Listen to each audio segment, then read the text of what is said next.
नमस्कार प्यारे बच्चों, आपके अपने YouTube चैनल हिंदी पीडिया में एक बार फिर से आप सभी का अभिनंदन।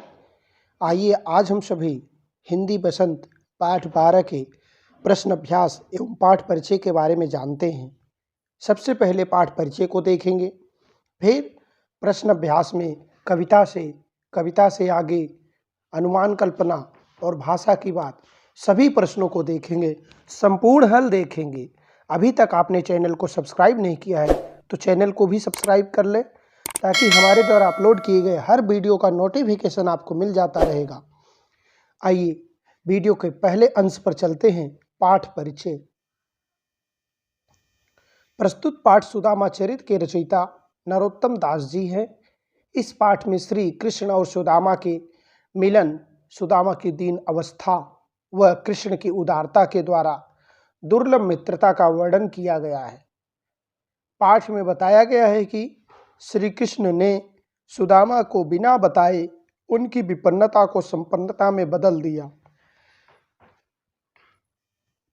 इसी तरह से प्रश्न अभ्यास का पहला प्रश्न है, कविता से का यह पहला प्रश्न है, सुदामा की दीन दशा देखकर श्री कृष्ण की क्या मनोदशा हुई, अपने शब्दों में लिखिए।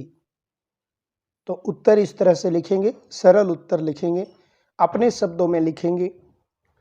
सुदामा की दीन दशा को देख करके दुख के कारण श्री कृष्ण की आंखों से अश्रुधारा बहने लगी। उन्होंने सुदामा के पैरों को धोने के लिए पानी मंगवाया, परंतु उनकी आंखों से इतने आंसू निकले कि उन्हीं आंसुओं से सुदामा के पैर धुल गए। तो इस तरह से आप इसको लिख सकते हैं। अगला प्रश्न है, पानी पैरात को हाथ छुओ नहीं, नैनन के जल सो पग धोए। पंक्ति वर्णित भाव का वर्णन अपने शब्दों में कीजिए। तो यहाँ पर आप ध्यान से देखें तो प्रस्तुत दोहे में यह बताया गया है, कहा गया है कि जब सुदामा दीनहीन अवस्था में कृष्ण के पास पहुँचे तो कृष्ण उन्हें देखकर व्यथित हो उठे। श्री कृष्ण ने सुदामा के आगमन पर उनके पैरों को धोने के लिए परात में पानी मंगवाया, परंतु सुदामा की दुर्दशा देखकर श्री कृष्ण को इतना कष्ट हुआ कि वे स्वयं रो पड़े और उनके आंसुओं से ही सुदामा के पैर धुल गए। इस तरह से आप इस प्रश्न का उत्तर भी लिख सकते हैं। आइए अगले प्रश्न पर चलते हैं। चोरी की बान में हो जो प्रवीणे, उपयुक्त पंक्ति कौन किससे कह रहा है? प्रश्न 1 है। इस कथन के पृष्ठभूमि स्पष्ट कीजिए। प्रश्न 2 है। इस उपालंब शिकायत के पीछे कौन सी पौराणिक कथा है? प्रश्न 3 है। तो चोरी की बान में हो जो प्रवीणे पंक्ति के लिए निम्न उत्तर हैं। क्या उत्तर हैं? इस तरह से आप देख सकते हैं कि उपयुक्त पंक्ति श्री कृष्ण अपने बाल सखा सुदामा से कह रहे हैं। इसी तरह से पृष्ठभूमि क्या है? सुदामा संकोचवश चावल संकोचवश सुदामा श्री कृष्ण को भेंट स्वरूप नहीं दे पा रहे हैं कि एक राजा को हम चावल कैसे भेंट करें, सूखे चावल। परंतु श्री कृष्ण सुदामा पर दोषारोपण करते हैं और कहते हैं चोरी में तो तुम पहले से ही निपुण हो, इसीलिए आज चावल भी चुरा रहे हो। इस तरह से लिख सकते हैं। ग, इस तरह से तीसरे प्रश्न का उत्तर देखेंगे। बचपन में जब कृष्ण और सुदामा साथ साथ संदीपन ऋषि के आश्रम में अपनी शिक्षा ग्रहण कर रहे थे, तभी एक बार जब कृष्ण और सुदामा जंगल में लकड़ियां एकत्र करने जा रहे थे, तब गुरुमाता ने उन्हें रास्ते में खाने के लिए चने दिए थे। सुदामा श्री कृष्ण को बिना बताए चोरी से चने खा लेते हैं। श्री कृष्ण उसी चोरी का उपलम्ब सुदामा को देते हैं। तो इस तरह से 3 प्रश्न आप लिख चुके हैं। चौथा प्रश्न आप इस तरह से लिखेंगे। द्वारका से खाली हाथ लौटते समय सुदामा मार्ग में क्या क्या सोचते जा रहे थे? वह श्री कृष्ण के व्यवहार से क्यों खींच रहे थे? सुदामा के मन की दुविधा को अपने शब्दों में प्रकट कीजिए। तो यहाँ पर उत्तर के रूप में इस तरह से लिखेंगे कि द्वारका से खाली हाथ लौटते समय सुदामा का मन बहुत दुखी था। जब वे कृष्ण के पास पहुँचे तो कृष्ण ने आनंद पूर्वक उनका आतिथ्य सत्कार किया था, सेवा सत्कार किया, स्वागत किया। क्या वह सब दिखावटी था? वे कृष्ण के व्यवहार से खींच रहे थे क्योंकि उन्हें आशा थी कि श्री कृष्ण उनकी दरिद्रता दूर करने के लिए धन दौलत देकर विदा करेंगे, परंतु श्री कृष्ण ने उन्हें खाली हाथ ही वापस भेज दिया। इस तरह से वह कृष्ण के व्यवहार से खींच रहे थे। अगला प्रश्न है, अपने गांव लौटकर जब सुदामा अपनी झोपड़ी नहीं खोज पाए तब उनके मन में क्या क्या विचार आए? कविता के आधार पर स्पष्ट कीजिए। तो बच्चों, इसका उत्तर इस तरह से लिखेंगे कि द्वारका से लौटकर सुदामा जब अपने गांव वापस आए तो अपनी झोपड़ी की स्थान पर बड़े बड़े भव्य महलों को देखकर सबसे पहले तो उनका मन भ्रमित हो गया कि कहीं मैं घूमकर फिर द्वारका ही तो नहीं चला आया। फिर भी उन्होंने पूरा गांव खोजते हुए सबसे पूछा, लेकिन उन्हें अपनी झोपड़ी नहीं मिली। इस तरह से अगला प्रश्न जो लिखेंगे, निर्धनता के बाद मिलने वाली संपन्नता का चित्रण कविता की अंतिम पंक्तियां में वर्णित है, उसे अपने शब्दों में लिखिए। अब निर्धनता जो होती है, गरीबी के बाद हम जब अमीरी पर आते हैं, संपन्नता पर आते हैं, तो क्या होता है, इसका वर्णन कैसे किया गया है? तो यह उत्तर इस तरह से लिखेंगे कि श्री कृष्ण की कृपा से निर्धन सुदामा की दरिद्रता दूर हो गई। जहां सुदामा की टूटी फूटी सी झोपड़ी रहा करती थी, वहां अब सोने का महल खड़ा है। कहां पैरों में पहनने के लिए चप्पल नहीं थे, वहां अब घूमने के लिए हाथी घोड़े आदि हैं। पहले सोने के लिए केवल यह कठोर भूमि थी और अब शानदार नरम मुलायम बिस्तरों पर इंतजाम है। कहाँ पहले खाने के लिए चावल भी नहीं थे, नहीं मिलते थे, और आज प्रभु की कृपा से खाने को मनचाही चीजें उपलब्ध हैं। परंतु सुदामा को यह सभी अच्छे नहीं लगे। अब तो सिर्फ भगवत भक्ति ही अच्छी लगती है। सुदामा को यह सब कुछ मिल जाने के बाद भी अच्छा नहीं लग रहा है। अब उन्हें प्रभु की भक्ति ही अच्छी लग रही है। इसी तरह से कविता से आगे का प्रश्न है, द्रुपद और द्रोणाचार्य भी सहपाठी थे। राजा द्रुपद की बात हो रही है। इनकी मित्रता और शत्रुता की कथा महाभारत से खोजकर सुदामा के कथानक से तुलना कीजिए। तो यहाँ जो है, श्री कृष्ण और सुदामा बचपन में ऋषि संदीपनी के गुरुकुल में साथ साथ शिक्षण ग्रहण करते थे। ये दोनों ही घनिष्ठ मित्र थे। इसी तरह द्रुपद और द्रोण भी महर्षि भारद्वाज के आश्रम में साथ साथ शिक्षा ग्रहण करते थे। द्रुपद राजा के पुत्र थे तो द्रोण महर्षि भारद्वाज के, ये दोनों भी घनिष्ठ मित्र थे।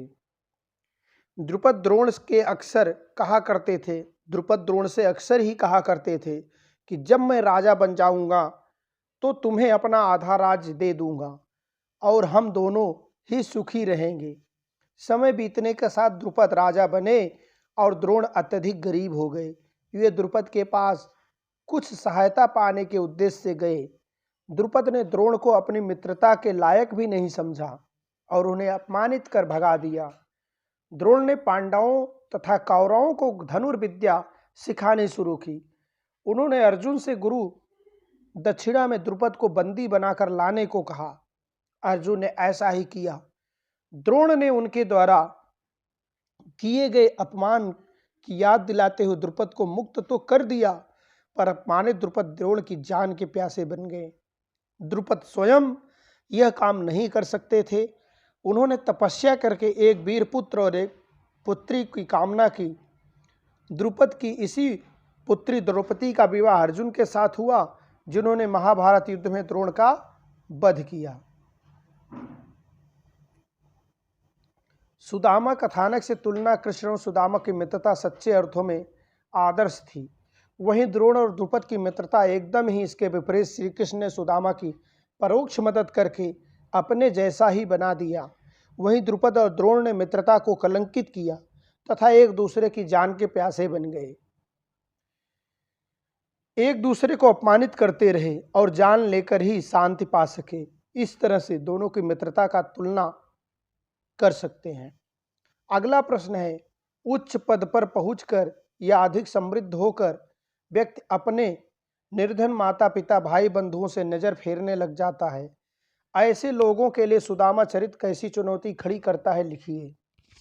तो इसके उत्तर में इस तरह से लिख सकते हैं, इसमें कोई संदेह नहीं कि समाज में लोगों की मानसिकता में काफी बदलाव आया है।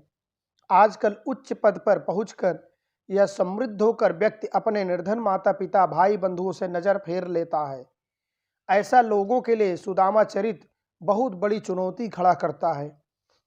किसी व्यक्ति को धन दौलत पद प्रतिष्ठा आदि के मद में अपने निर्धन माता पिता को नहीं भूल जाना चाहिए, क्योंकि उन्होंने ही हमें जन्म दिया, अनेक सुख दुख सहकर हमारा पालन पोषण किया। उन्होंने हमारी शिक्षा दीक्षा का प्रबंध कर उच्च पद पर पहुंचाने लायक बनाया है। ऐसे समय पर मदद एवं अच्छी राय लेकर हमारी सहायता करते हैं। यदि उच्च पद पर पहुंचकर हम उन्हें भूल जाएं और हर व्यक्ति कृतज्ञता कहीं जाएगी। हमें तो ऐसे में उच्च पद प्राप्त करके निर्धन माता पिता तथा अपने बंधुओं की मदद उसी प्रकार करनी चाहिए जैसे श्री कृष्ण ने सुदामा की थी। उनकी मदद कर हमें अपनी पारिवारिक और सामाजिक जिम्मेदारियों का पूर्ण रूप से निर्वहन करना चाहिए। तो बच्चों, हमें माता पिता का, अपने श्रेष्ठ जनों का सदैव सम्मान करना चाहिए। हम कितने भी ऊंचे पद पर पहुंच जाएं, कभी भी हमें अपने से बड़ों को भूलना नहीं चाहिए। अनुमान कल्पना का प्रश्न देखते हैं। अनुमान कीजिए कि यदि कोई अभिन्न मित्र आपसे बहुत वर्षों बाद मिलने आए तो आपको कैसा अनुभव होगा। यदि मेरा कोई मित्र बहुत दिनों बाद मुझसे मिलने आए तो मैं आत्मीयता पूर्वक उससे मिलूंगा। मुझे उससे मिलकर बड़ी खुशी होगी। वह जब तक मेरे पास रहेगा मैं उसका खूब आदर सत्कार करूंगा। यदि उसे मेरी मदद की जरूरत है तो मैं उसे पूरा करने का हर संभव प्रयास करूंगा और उसे प्रेम पूर्वक विदा कर भविष्य में आते रहने के लिए कहूंगा। इस तरह से आप इसका उत्तर भी लिख सकते हैं। अगला प्रश्न है, कही रहीम संपत सगे बनत बहुत बहुरीत विपत कसौटी जे कसे तेई साचे मीत। इस दोहे में रहीम ने सच्चे मित्र की पहचान बताई है। इस दोहे में सुदामा चरित की समानता किस प्रकार दिखती है, लिखिए। इस दोहे के माध्यम से कवि रहीम कहते हैं कि जब तक किसी भी व्यक्ति के पास संपत्ति होती है, धन दौलत होते हैं, तब तक अनेक लोग अनेक तरीके से उसके अपने बन जाते हैं। जैसे मैं तुम्हारे उन दूर के रिश्तेदारों का रिश्तेदार हूँ, या तुम्हारे परिवार से मेरा संबंध बहुत पुराना है आदि। ऐसे लोग सच्चे मित्र नहीं होते हैं। विपत्ति अर्थात धन न रहने पर जो व्यक्ति साथ देता है वही सच्चा मित्र होता है। इस दोहे की तुलना यदि हम सुदामा चरित से करते हैं तो इन दोनों में काफ़ी समानता मिलती है। सुदामा चरित के अनुसार द्वारिकाधीश श्री कृष्ण अपने विपन्न मित्र को देखकर हर्षित हो जाते हैं। वे उनका खूब आदर सत्कार करते हैं तथा विदाई के समय प्रत्यक्ष रूप में तो कुछ नहीं देते, किंतु परोक्ष रूप में इतना दे देते हैं कि उन्हें भी अपने समान बना देते हैं। इस प्रकार सुदामा चरित में भी विपत्ति के समय मित्र की सहायता करने का संदेश दिया गया है। इसमें भी निहित मूल भाव भी उक्त दोहे जैसा ही है। मुसीबत के समय जो सच्ची भावना से सहायता करे वही सच्चा मित्र है।